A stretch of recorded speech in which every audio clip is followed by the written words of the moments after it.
अच्छा जी, अस्सलाम वालेकुम। लेक्चर नंबर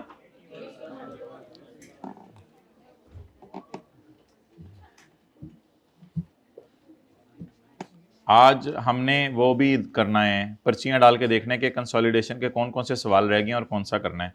पहला हो गया, दूसरा हो गया, तीसरा हो गया, चौथा हो गया,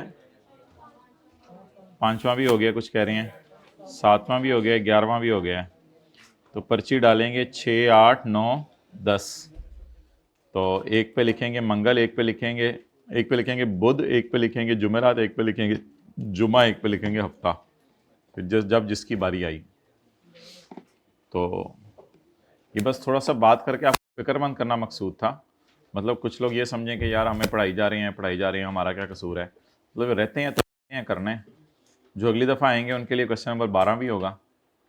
तो 3 साल बाद जो है वो 6 क्वेश्चन और आ चुके होंगे, 13, 14।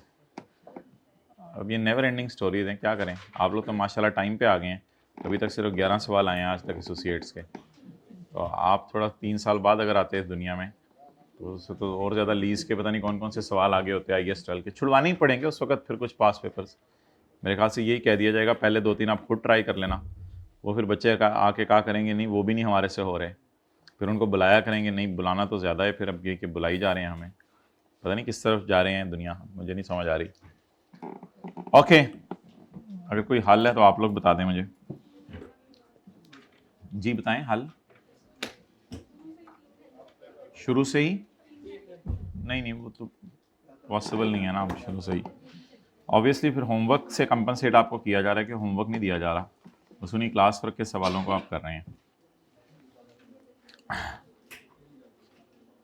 अच्छा जी, कल फूफो और खाला के यहाँ वाली बात हुई थी हमारी, तो वो माशा आपने घर जाके सोचा भी होगा उस बारे में, कॉन्सेप्ट क्या असल में बैक एंड पे डीप डाउन ये बात क्यों कर रहे हैं।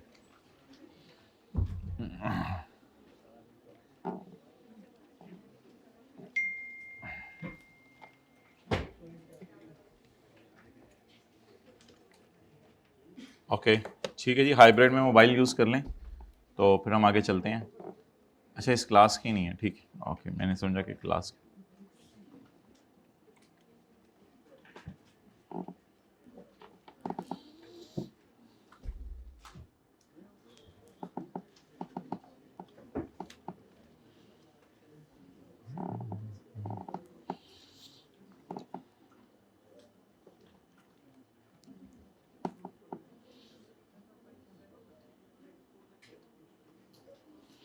पेज नंबर 239 निकालें।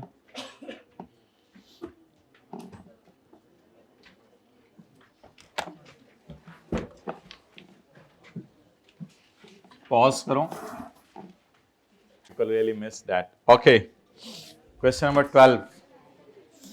आज तो हमारा पार्ट बी होगा ना, अगर उसके बाद टेस्ट की डिस्कशन के लिए कुछ 7-8 लोग बैठ गए तो फिर उनसे कुछ गपशप लगा लेंगे।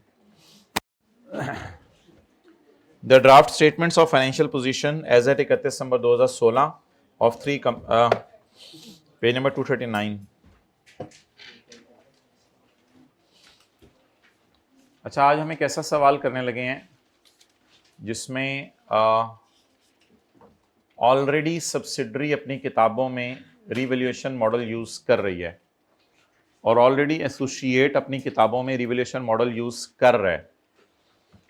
तो फिर ऐसी सूरत में हमें asset debit revaluation surplus in working one credit वाली जर्नल एंट्रीज नहीं करनी पड़ेंगी।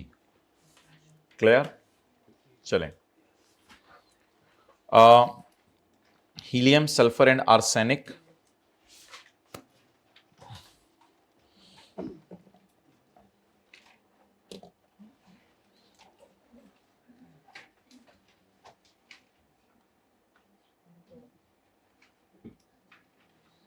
ये तो ना काटे ना, क्योंकि इक्विटी मेथड है ना, तो ये तो इक्विटी है, तो इक्विटी मेथड है IAS 28 में, तो इक्विटी को तो नहीं। हो गया था IFRS 9 का क्वेश्चन नंबर 5 का 1 वॉल्यूम 1, हाथ खड़े नहीं किसी ने ट्राई किया हो गया था। ओके चलें जी, बताएं भाई। Property plant and equipment 865 plus 290 investment in sulphur कितनी 75 investment in arsenic What a beautiful change of the day. Alhamdulillah बोलो इन्वेस्टमेंट इन एसोसिएट जर्मन किंग को पैसे दिए हैं current assets plus 50 and next go with this speed we will go share capital it is but natural I have no right to interfere retained earnings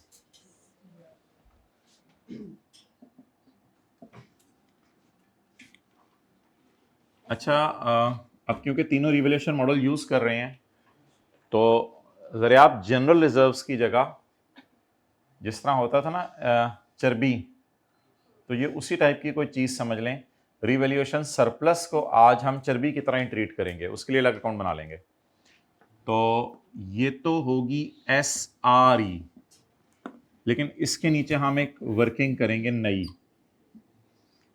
SRS जैसे होता था ना subsidiary capital reserves तो SRE SRS और इधर भी बता दें चर्बी टाइप चीज है रिवैल्यूएशन सरप्लस अगर किताबों में ऑलरेडी नजर आ रहा है CRE और CRS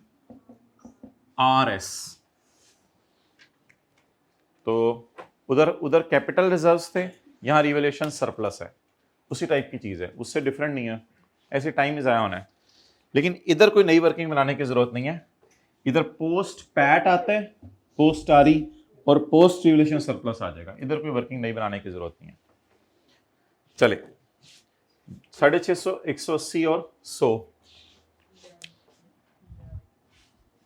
650 180 और 100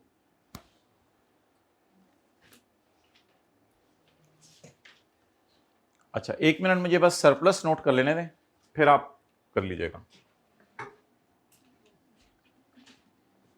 पेरेंट का रिवैल्यूएशन सरप्लस बताएं 200 इसका मतलब है पेरेंट अपनी सेपरेट फाइनेंशियल स्टेटमेंट में रिवैल्यूएशन मॉडल यूज कर रहा है सब्सिडरी का रिवैल्यूएशन सरप्लस बताएं 50 असल में इसको मैं इसलिए वर्किंग में लाया हूं कि इसको बांटना है इसको बांटना नहीं है इसका कैरी डाउन बैलेंस शीट में जाना है माय डियर प्लीज इसको बांटना नहीं है इसका कैरी डाउन बैलेंस शीट में जाना है इसको मैं इसलिए इधर लाया हूं कि इसको बांटना है इसको भी बांटना है इन्वेस्टमेंट इन एसोसिएट वाले को बोले पोस्ट अल्हम्दुलिल्लाह ये वर्किंग किसी हद तक हमने पास पेपर के क्वेश्चन 1 में की थी लेकिन वो 2.5 साल का सरप्लस नहीं था मजबूरन 1 साल का सरप्लस ही हमने वहां डाल दिया था पोस्ट रिवैल्यूएशन सरप्लस जी क्लोजिंग 80 चलें जी यहां तक सारी फिगर्स नोट कर लें करंट लायबिलिटीज मुझे लिखवा के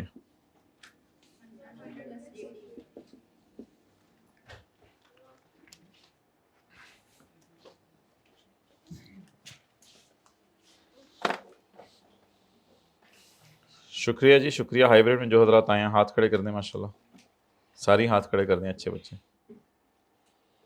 कुछ तो माशाल्लाह हाइब्रिड वाले कल बिल्कुल आखिरी दम तक हमारे साथ रहे थे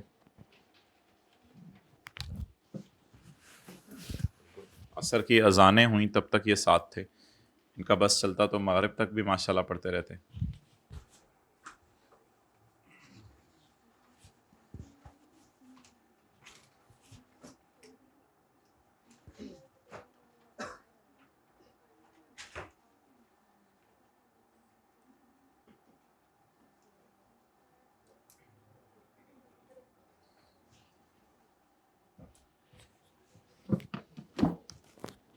ओके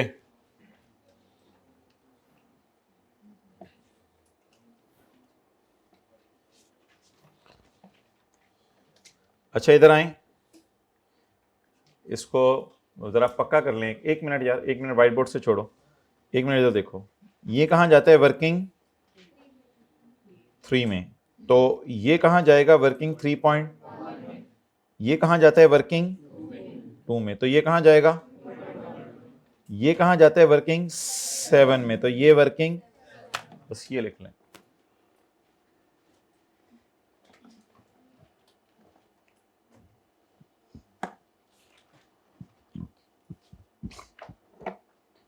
ओके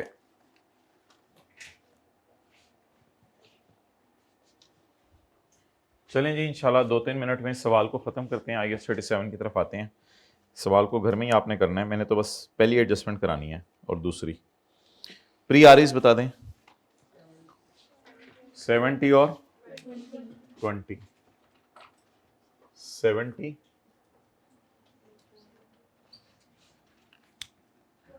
और 20,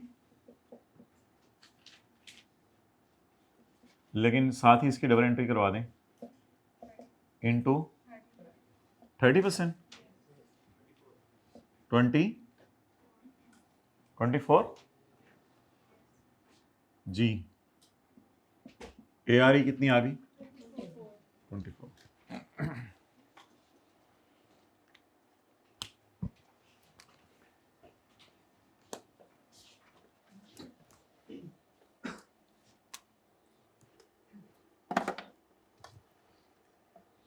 Next, the revaluation surplus when the investments were acquired were 30 and 45। अब इसकी एंट्रीज करनी है, डबल एंट्री एसेट अकाउंट को मैंने हिट करना है इनमें, नहीं वो तो ऑलरेडी रिवैल्यूड अमाउंट्स पे पड़े हुए हैं, तो फिर asset debit surplus in working 1 credit और फिर एक्स्ट्रा पे डेप्रिसिएशन चार्ज करना, इन चक्रों में अब नहीं पढ़ना, बिकॉज ये ऑलरेडी किताबों में तीनों की क्या यूज हो रहा है, रिवैल्यूएशन मॉडल। तो बस ठीक है, अब आप मुझे बता दें इसका प्री कितना है, बिल्कुल चर्बी की तरह इधर ले जाएं बस, RS 30। इसकी डबल एंट्री में इधर कर रहा हूं या एसेट अकाउंट में कर रहा हूं, इधर कर रहे हैं, इसको नहीं एसेट अकाउंट में लेके जाना, ऑलरेडी सरप्लस, बस 50 आ जाए इसका सरप्लस, 30 उस वक्त था, 20 हमारा है अब नए ओनर्स का। इसका भी बता दें, क्लोजिंग माइनस प्री, लेकिन प्लीज साथ 30%, 10.5। इसमें थोड़ी हेल्प आउट कर दें, ये कहां जाना है 10.5, एक्सेलेंट, CRS में कंसोलिडेटेड रिवैल्यूएशन। एक क्लास थी, पास्ट पेपर का क्वेश्चन नंबर 4 था या पता नहीं कौन सा था, मैं मजबूरी में इसको यहां ले गया था क्योंकि पेरेंट का सरप्लस कोई था नहीं, वो मजबूरी में लेके गया था, तो वो माजरत असूली तौर पे ये इधर ही जाना चाहिए। ये किसका सरप्लस है, पेरेंट का। थोड़ी देर में यहां से किसका पहुंचने वाला है, सब्सिडरी का, और अब किसका पहुंचा दें, एसोसिएट का। एसोसिएट RE या एसोसिएट रिवैल्यूएशन सरप्लस 10.5।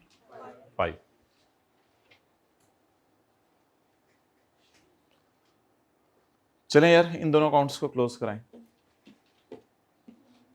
इन दोनों अकाउंट्स को क्लोज कराएं। CRE NCI 110 तो मुझे पता है ना, 60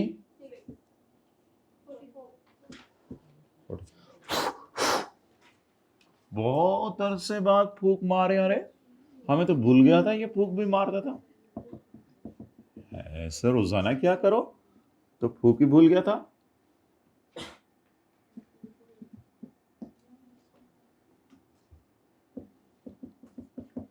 NCI वर्किंग 1 वाली फिगर अभी मुझे नहीं पता, तो SRE 44। हाँ जी, क्या एडजस्टमेंट SRE में कोई है, एडजस्टमेंट है इसमें कोई, एडजस्टमेंट है इसमें कोई? यार मुझे पता है, मैं कई सालों से सवाल करा रहा हूँ, सब्र कर दें, मुझे पता था आ गया। ये तो वैसे ही एडजस्टमेंट मैंने आपको 1-2 मिनट में करा देनी थी।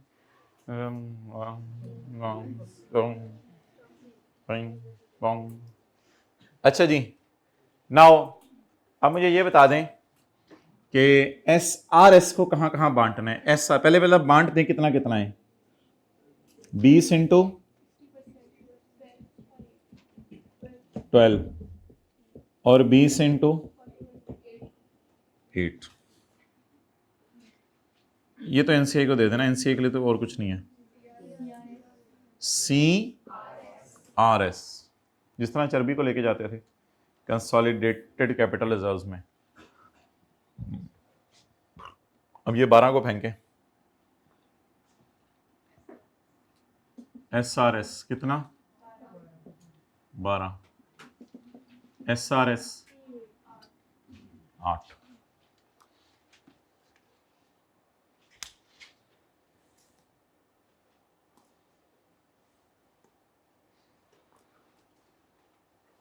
बस अब बाकी सवाल आप लोगों ने खुद ही करने।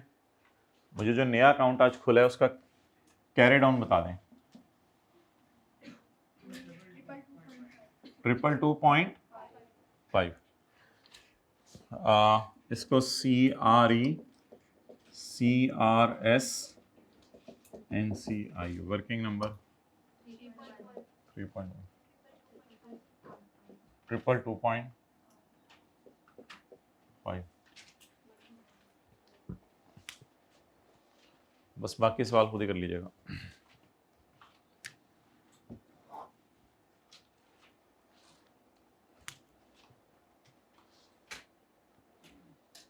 अच्छा, अब सारे 1 मिनट के लिए जरा देख लें। इधर देखो भाई, अभी छोड़ो। क्लोजिंग माइनस प्री, सब्सिडरी का गोश्त पेरेंट और इमरान खान को दे दें।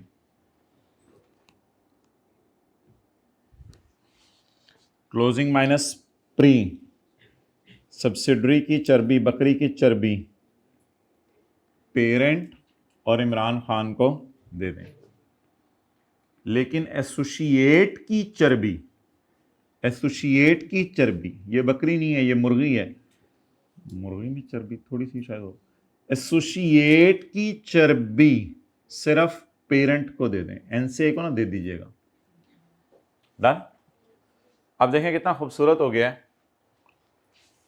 ये हमारा सरप्लस, ये सब्सिडरी के सरप्लस का 60% और ये एसोसिएट के सरप्लस का 30%। तो it is now called as consolidated surplus. ये कंसोलिडेटेड सरप्लस है। सवाल खत्म हुआ।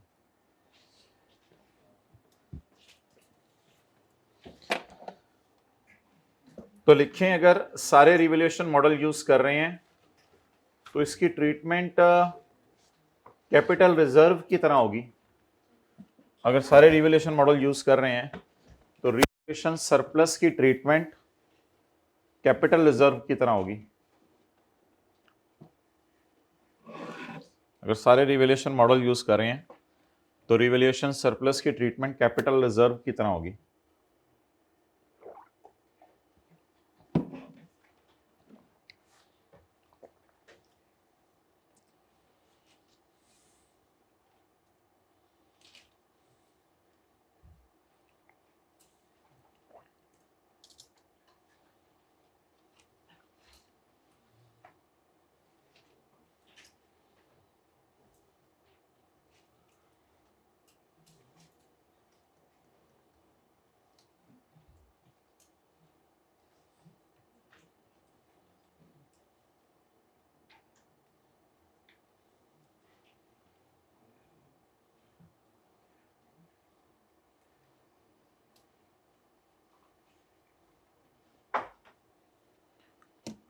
ओके,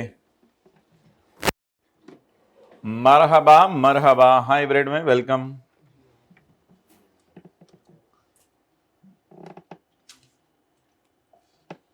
जी, P2S S2P सोल्ड अनसोल्ड नील, इसलिए बैलेंस शीट के एतबार से इसकी एडजस्टमेंट नहीं होगी। तो फिर इसका भी कोई ज़रूरत नहीं है। अच्छा, अब अगला बताएं भाई, amount receivable slash payable eight. अच्छा, ये IKEF ने अपनी किताब में इस तरह का सवाल एक डाला था, तो मैंने अब ये टेबल बनाया है, इसका ज़रा बताएं क्या करना है। ये ए नहीं है, कैंसिल करने हैं माय डियर, कैंसिल करने हैं, लेकिन कितने से कैंसिल करें?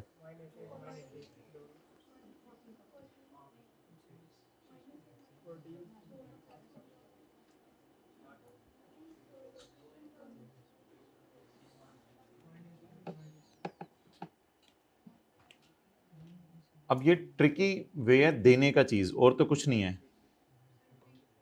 P2S वाली सेल का रिसीवेबल स्लैश पेएबल 8 है, और प्लीज इसको मत पढ़ें अभी, इसका उससे क्या ताल्लुक है।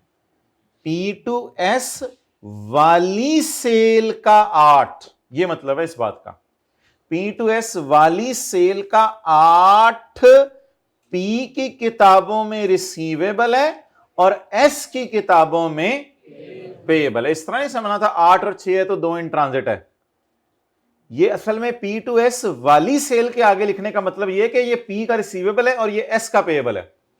P2S वाली सेल, ये असल में मेन बात थी इसमें। तो 8 और 8 दोनों जगह से कैंसिल करना पड़ेगा। जो पेरेंट ने सब्सिडरी को चीजें बेची उसका रिसीवेबल भी 8 है, उसका पेएबल भी। ये नहीं है कि ये रिसीवेबल है और थल्ले वाला 6 पेएबल है, इस तरह नहीं है बात कि बाकी इन ट्रांजिट है। इन ट्रांजिट कभी भी अज्यूम नहीं करना जब तक कि सवाल ना बताए। तो -8 -8, और अब अगला पढ़ें।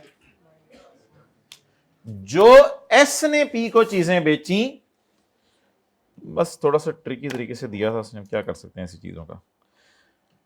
जो एस ने पी को चीजें बेची उसमें एस का रिसीवेबल अभी तक 6 है और पी का पेएबल 6 है।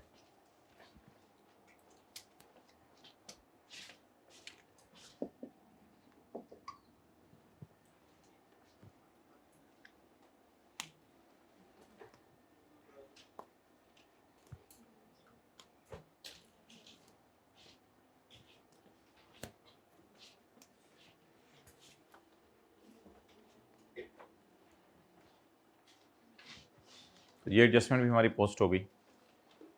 उधर कैमरा रखो। चलें जी, आखिरी एडजस्टमेंट। दिल पे पत्थर रख के हमने IS 37 से आधा घंटा बोरो किया था IS 28 करने के लिए। अब IS 37 की तरफ वापस आने लगे हैं। इधर आ जाओ।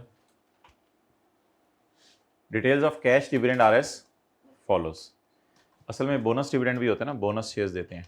Cash dividend R S follows. Bonus shares तो कंसोलिडेशन में नहीं देगा ना वो, फिर तो सब्सिडरी के नंबर ऑफ शेयर्स बढ़ जाएंगे, फिर वो परसेंटेज ही हिल जाएगी, फिर वो सवाल कैसे होगा कभी परसेंटेज। इसलिए cash dividend R S follows. Declare हुआ है हमारे साल और पे भी हो गया है हमारे साल। वैसे तो पेड वाला सिनेरियो है, उसको इग्नोर करना है बैलेंस शीट के सवाल में, इग्नोर करें इस एडजस्टमेंट। तो क्वेश्चन 12 का ई है। ऐसे ही आई के अपने इस तरह डाली हुई थी एक अपने सवाल में एडजस्टमेंट, इसलिए आपको करा दी। बस बाकी छोड़ें, डिक्लेयर डिक्लूअर।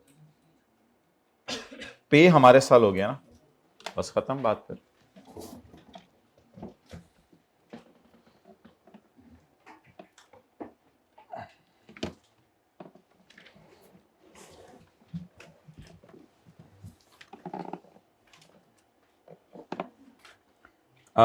ये थोड़ा हाईलाइट कर लें। कल एक क्वेश्चन हमने करना है, इसका सलूशन दिया हुआ है। कल एक क्वेश्चन करना है 13।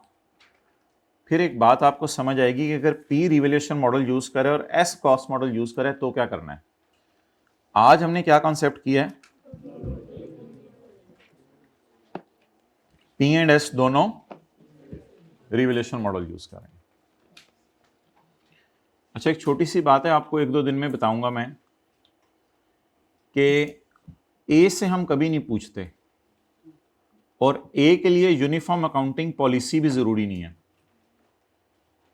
A जो मर्जी करे, बस P और S के लिए कंसोलिडेशन पर्पस के लिए क्या होनी चाहिए, यूनिफॉर्म अकाउंटिंग पॉलिसी। ये लिखवाऊंगा भी आपको। और A के लिए रिवैल्यूएशन मॉडल यूज करिए, करती रहे, वो कॉस्ट मॉडल यूज करती है, करती रहे, हमें उससे कोई फर्क नहीं पड़ेगा। जो वो कर रही है हम कर दिया करेंगे, जो वो कर रही है हम उसी तरह सवाल कराया करेंगे। लेकिन पी और एस के लिए क्या होनी चाहिए? Uniform accounting policy. क्योंकि जिन्होंने एक लेक्चर अटेंड किया था थ्योरी का, उसमें मैंने पढ़ाया था कि सब्सिडरी अपनी सेपरेट फाइनेंशियल स्टेटमेंट में अगर कुछ और कर रही है और पेरेंट कुछ और कर रहा है, तो कंसोलिडेशन करते हुए सब्सिडरी को वही करे जो किसने किया है? पेरेंट ने किया।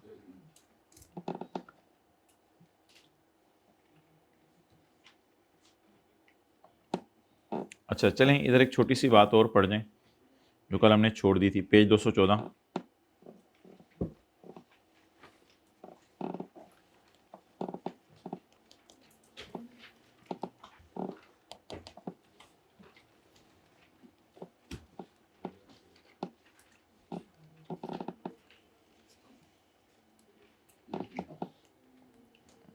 ओके,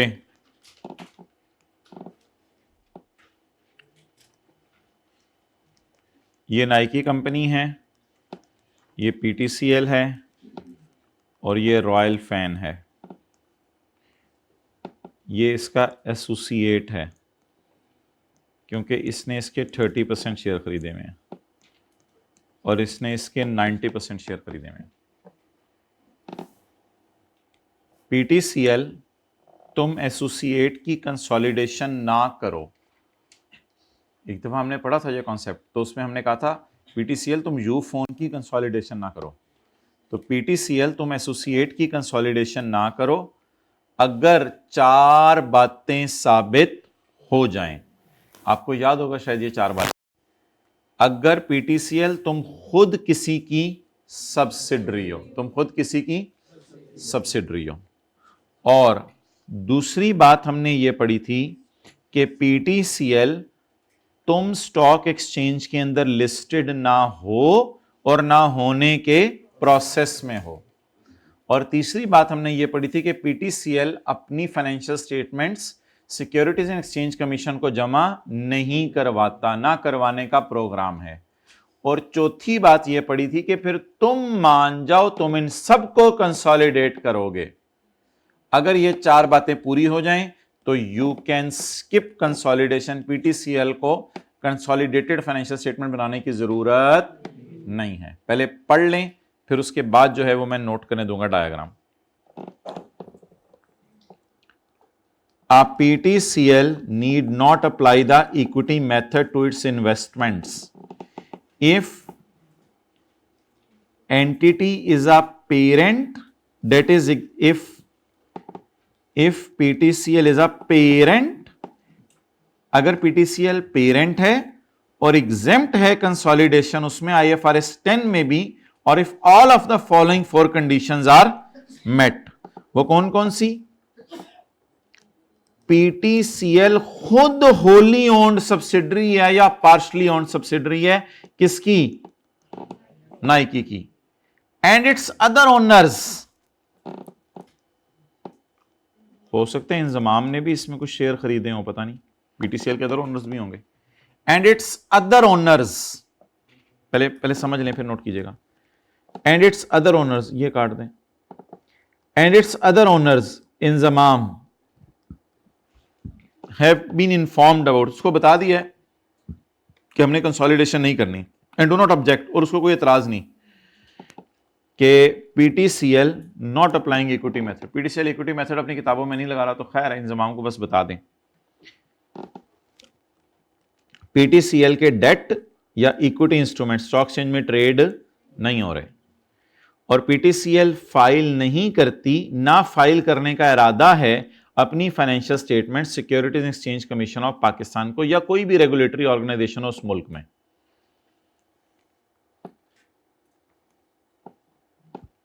एंड द अल्टीमेट और इंटरमीडिएट पेरेंट, अगर इसका भी कोई पेरेंट हो, उसका भी कोई पेरेंट हो, तो उसको अल्टीमेट पेरेंट कहेंगे, या फिर ये इंटरमीडिएट पेरेंट है अगर इसके भी कोई पेरेंट है। द अल्टीमेट और intermediate parent of the entity, ultimate और इंटरमीडिएट हमारी मिसाल में बस एक ही है, नाइकी। द अल्टीमेट और intermediate parent of PTCL produces the financial statement, वो फिर मान जाए। अवेलेबल टू पब्लिक, लेकिन वो प्राइवेट नहीं रखेगा, इनको अपनी वेबसाइट पे अपलोड करेगा। Available to public that comply with alhamdulillah IFRS in which subsidiaries are consolidated or are measured at FVTPL in accordance with IFRS 10। अच्छा यार, ये तो हमारे सिलेबस में नहीं है। सब्सिडरीज को भी कभी IFRS वो IFRS 9 की तरह रखा जा सकता है, लेकिन ये हमारे सिलेबस में नहीं है। बस ये बात अब ऐसे ही है, इसको छोड़ें। सब्सिडरीज को भी कभी IFRS 9 के मुताबिक रखा जा सकता है। ये तो ऐसे ही इसने अब बोंगी मार दी, आउट ऑफ सिलेबस टाइप बात कर दी। तो 4 शराइत बता दें। सबसे पहले PTCL का पेरेंट खुद कोई होना चाहिए और इंजमाम को मना लें कि हम कंसोलिडेशन नहीं करें रॉयल फैन की। दूसरी शर्त, PTCL स्टॉक एक्सचेंज में लिस्टेड नहीं है। तीसरी शर्त, PTCL स्टॉक एक्सचेंज के अंदर लिस्टेड होने के साथ साथ SECP में भी अपने अकाउंट्स ना जमा कराती है, ना कराने का प्रोग्राम है। और चौथी शर्त, PTCL का ये वाला पेरेंट या अल्टीमेट कोई पेरेंट वो मान जाए कि मैंने पब्लिक यूज़ के लिए कंसोलिडेटेड फाइनेंशियल स्टेटमेंट्स बनानी है जो लोगों को अवेलेबल होंगी। तो फिर PTCL कंसोलिडेशन ना भी करे तो खैर है। तो मेरे ख्याल से ये MCQs में आएगा। ये 4 बातें भी उसने लिखी होंगी, 5वीं भी लिखी होगी। 5वीं को आपने क्रॉस कर देना है। बस ये 4 कंडीशंस है, कोई 5वीं नहीं है।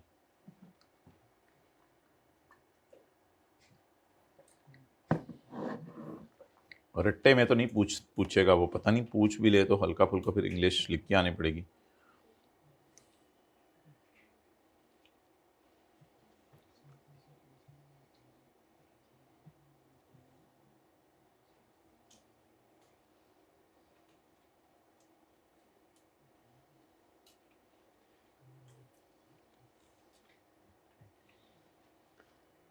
सच्ची सच्ची बताइएगा वो लोग हाथ खड़ा करें जिन्होंने कल वो टैंकर वाला सवाल का सॉल्यूशन घर जाके लिखा है, और देख लें। सिर्फ 20% बच्चों ने हाथ खड़े किए हैं। इससे ज़्यादा बुरा सलूक आपने करना है आने वाले दिनों में IAS 37 के साथ। मैं आपको लिख के दे रहा हूँ, इससे ज़्यादा बुरा।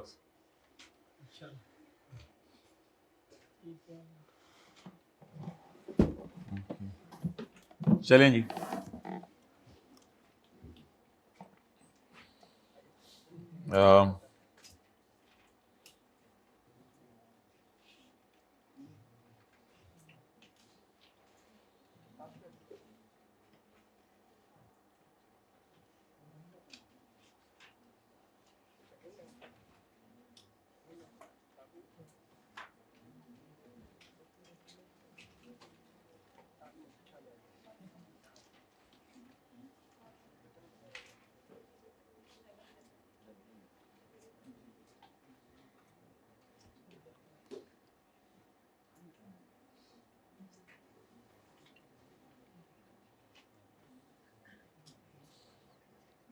तो मार्च 23 तक का बना हुआ ये, मार्च 23 तक का।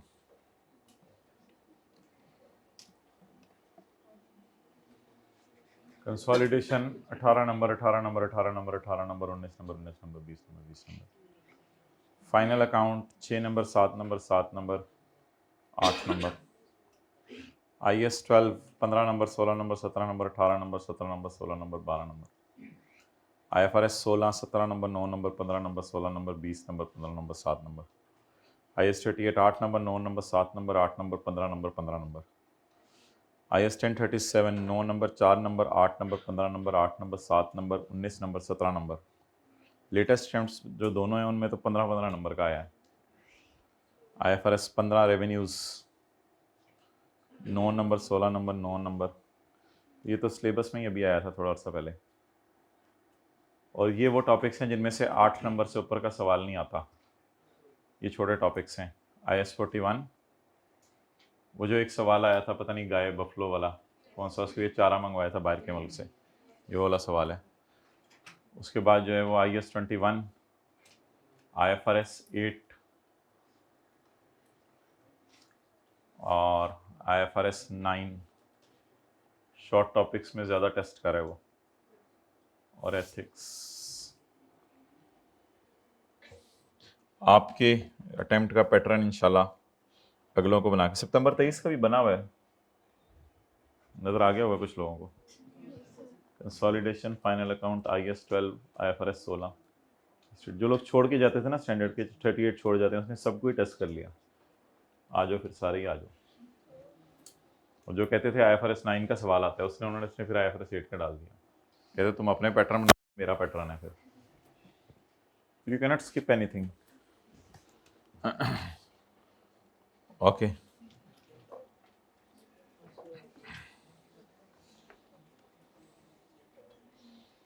ये क्या, इसका क्या फ़ायदा है? ये तो MCQs का पैटर्न है कि IAS 41 में से हमेशा ही MCQ आता है। ये क्या बोंगी है? ये इससे तो कोई ट्रेंड नहीं है। सॉलिडेशन में से कभी भी नहीं आता, एक दफ़ा है। ये तो बोंगी बात है ना। MCQs का पैटर्न क्या बनाना है? ओके,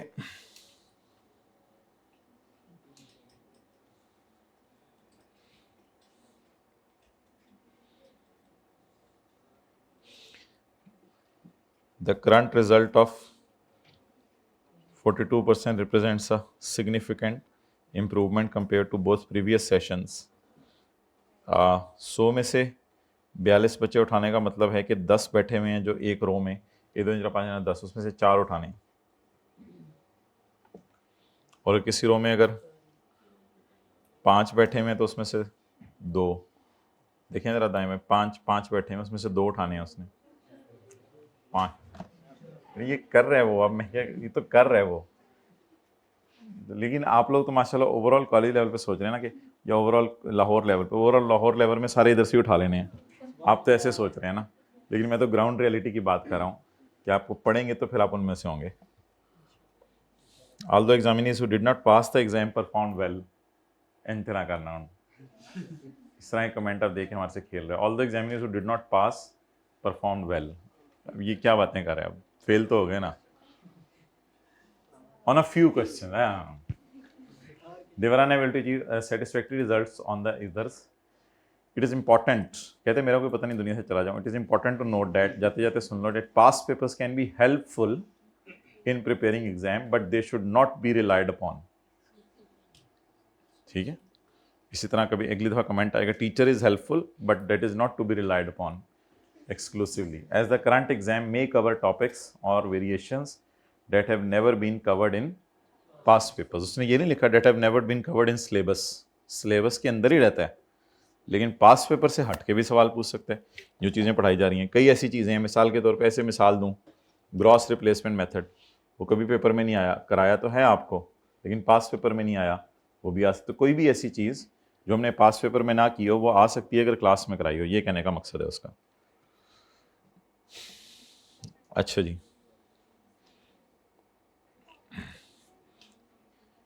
ये सवाल आपसे डिस्कस हुए थे। द करंट रिजल्ट ऑफ, ये कौन सा, autumn 2022, the current result of 35% is higher than previous result of 27 वाले पे जाते हैं ज़रा। जब उसने 10 में से 2 उठाए एक रो में से, 3 के चलो कर लो, 1.5, 10 में से 2.7 बच्चे उठाए। The overall result of 27% is significantly lower than previous session's result of 46%. The low result was mainly due to lower than expected performance in question 2, 3 and 5, which prevented many marginal cases from crossing the line. In question 2 and 3, about 1/4 of the examiners did not secure any mark, 0 number I. While in question 5, half of the examiners did not secure any mark. Poor performance in these questions was mainly because they are not being taught these types of topics in college. Because questions had been examined in a different way and all our areas were not studied in on the assumption that these topics could not be examined. Despite poor result, there were many examiners who secured marks in 80s. Alhamdulillah, certificate of जिसका gold medal आया था, he got 90 marks. तो उसके 90 marks आए थे। अच्छा जी, साथ वाले को देखें, ऐसे भी लोग होते हैं यार दुनिया में, 100 में से 90 नंबर लेने वाले। अच्छा, क्वेश्चन नंबर 2 देखना है हमने, 3 देखना है और 5 देखना है, स्प्रिंग 2022 का।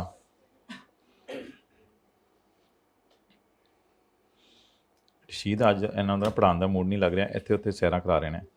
कौन सा है स्प्रिंग 2022, कौन सा होता है? मार्च 2022 होता है ना। क्वेश्चन नंबर केड़ा केड़ा सी? 2, 3 और ये तो IFRS 15 के। क्वेश्चन नंबर 3, ये जो कल होमवर्क में दिया था, ये जो कल होमवर्क में दिया था, 3 और 5 भी फाइनल अकाउंट के अनलकीली हम फिर देख नहीं सके इन चीज़ों को। ये चीज़ें सारी कराई जाती हैं, फाइनल अकाउंट में भी कराई जाती हैं, लेकिन पास पेपर में कभी नहीं आई थी, तो इस वजह से फिर वो परेशान हो जाते हैं बच्चे।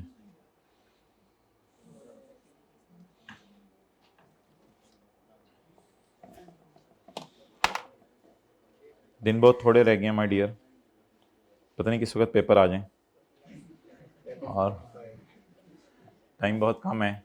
व्हाट्सएप के अलावा बाकी सोशल मीडिया ऐप्स जो है वो डिलीट करें। मैं आपको 1 मिनट दे रहा हूँ।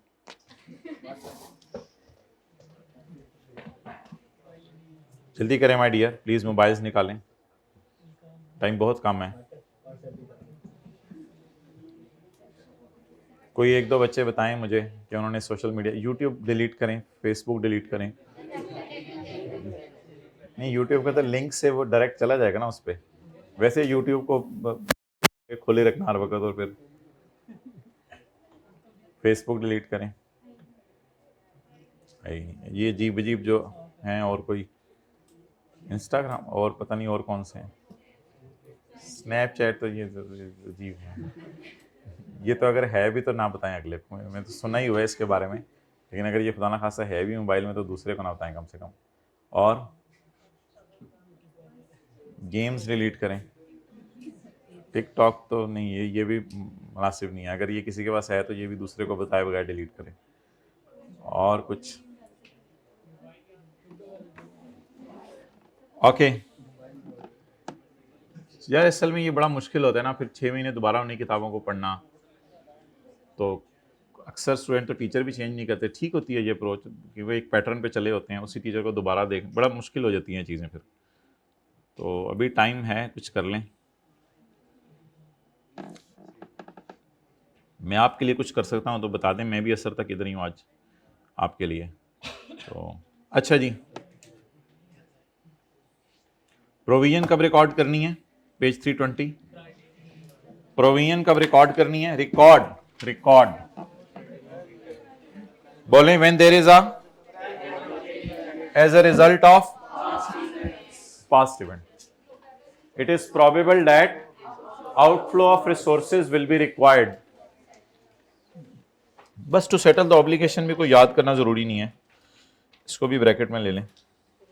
It is probable that outflow of resources will be required and reliable estimate of amount can be made। Amount का रिलायबल एस्टिमेट हो सके। अगर ये तीनों बातें पूरी हो गई हैं तो फिर कहानी का मेन थीम ये है कि आपके ऊपर बोझ भी पड़ गया है, लॉयर कह रहे केस हारने का चांस भी है, और अमाउंट का भी पता है। कहते हैं अब मुझे कोई वजह लग नहीं रही कि आप लायबिलिटी रिकॉर्ड ना करें, तो ये बेहतरीन मौका है लायबिलिटी रिकॉर्ड करने का। अपनी फाइनेंशियल स्टेटमेंट्स में एंट्री करें, expense debit and payable credit. ये पेएबल कोर्ट केस का भी हो सकता है, किसी भी चीज का हो सकता है। ओके, जो हम पढ़ते रहें बस उसको टिक करते रहा करें।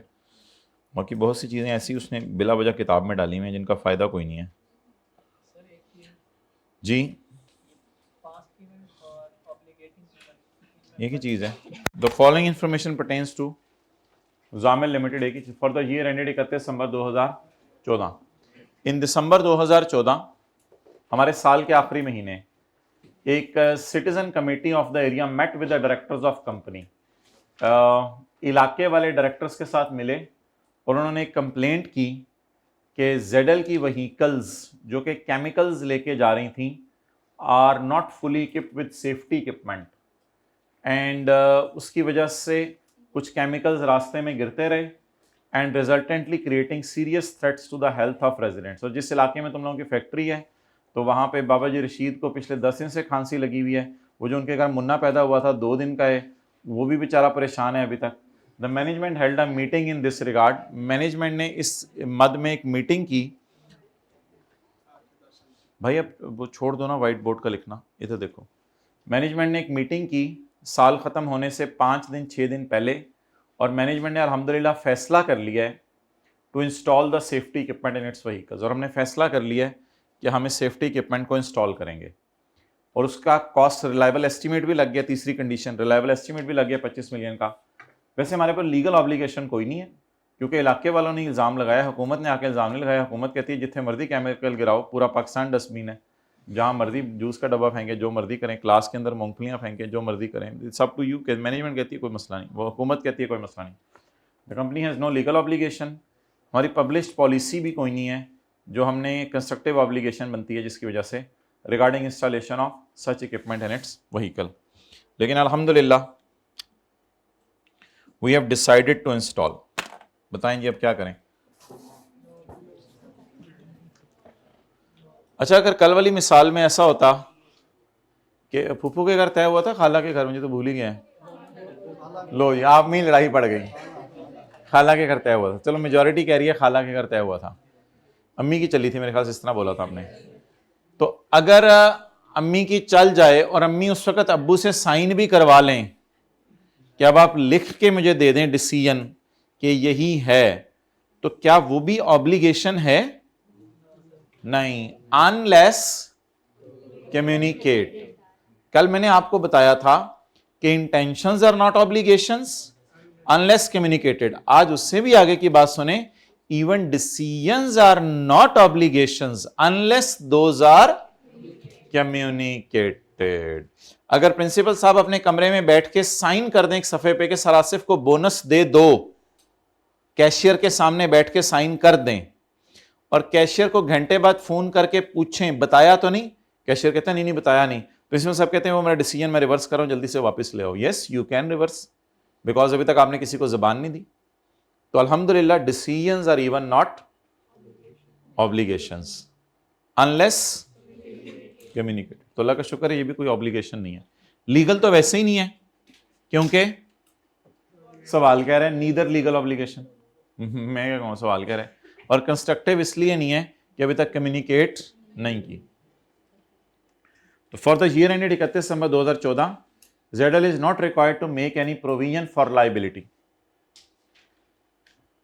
due to non-installation of safety equipment to its chemical carrying vehicles as there is no law requirement। कोई legal obligation नहीं है। ये देखो ना, and there is no constructive obligation, कोई constructive obligation नहीं है। Since ZL has neither a past practice nor any, आगे साथ आप ये भी लिख सकते हैं, and has not given any current statement.